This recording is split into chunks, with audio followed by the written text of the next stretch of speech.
హైదరాబాద్ సహా రాష్ట్రంలో అన్ని చోట్ల భూముల రేట్లు భారీగా పెరుగుతున్న నేపథ్యంలో ప్రభుత్వ ఆదాయ వనరుల పెంపుపై ఫోకస్ చేసింది. పెరుగుతున్న రేట్లకు అనుగుణంగా రిజిస్ట్రేషన్ రాబడిని పెంచుకోవాలని యోచిస్తోంది. చాలా చోట్ల భూముల మార్కెట్ విలువకు వాస్తవ రేట్లకు పొంతన లేకపోవటమే ఇందుకు కారణమని గుర్తించిన ప్రభుత్వం భూముల ధరలు సవరించాలని భావిస్తోంది. సీఎం రేవంత్ మంత్రులు పొంగులేటి శ్రీనివాసరెడ్డి, జూపల్లి కృష్ణారావు ఉన్నతాధికారులతో ఈ అంశంపై చర్చలు జరిపారు. గత ప్రభుత్వం 2021లో భూముల విలువను, రిజిస్ట్రేషన్ ఛార్జీలను పెంచినా ఇప్పటికీ చాలా చోట్ల భూముల మార్కెట్ విలువలకు క్రయ విక్రయాల ధరలకు మధ్య భారీ తేడా ఉందని అధికారులు తెలియజేస్తున్నారు. నిబంధనల ప్రకారం ఏడాదికోసారి మార్కెట్ విలువను సవరించాలని, ఇందుకు అవసరమైన చర్యలు చేపట్టాలని మంత్రులు అధికారులను ఆదేశించారు.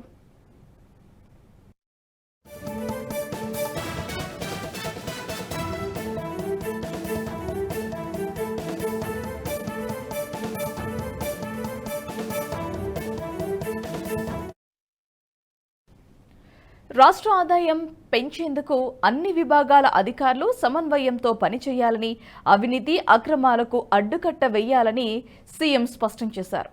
పన్నుల ఎగవేత లేకుండా కఠిన చర్యలు చేపట్టాలని ఆదేశించారు. వార్షిక లక్ష్యానికి అనుగుణంగా ఆదాయం పెరిగేందుకు అధికారులు పక్కా ప్రణాళికతో ముందుకు వెళ్లాలా, తగిన సంస్కరణలు అవసరమని కూడా తెలియజేశారు. ఎగవేతదారులు ఎంతటి వారైనా ఉపేక్షించేది లేదని హెచ్చరించారు.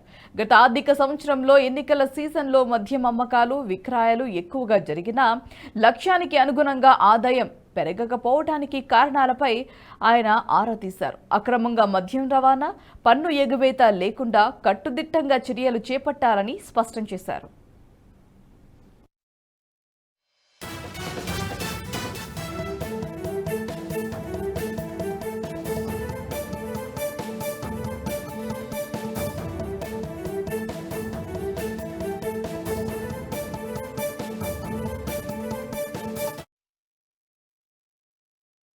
ఈ వీడియో మీకు నచ్చినట్టయితే లైక్ చేయండి, 10 మందికి షేర్ చేయండి. అలాగే కామెంట్ల రూపంలో మీ అభిప్రాయాలను మాతో పంచుకోండి. Nationalist hub group of channels ను సబ్స్క్రైబ్ చేసుకుని తెలుగునాట జాతీయవాద జర్నలిజాన్ని ప్రోత్సహించండి. ఈ వీడియో కింద ఉన్న బెల్ ఐకాన్ పై క్లిక్ చేయడం మర్చిపోవద్దు.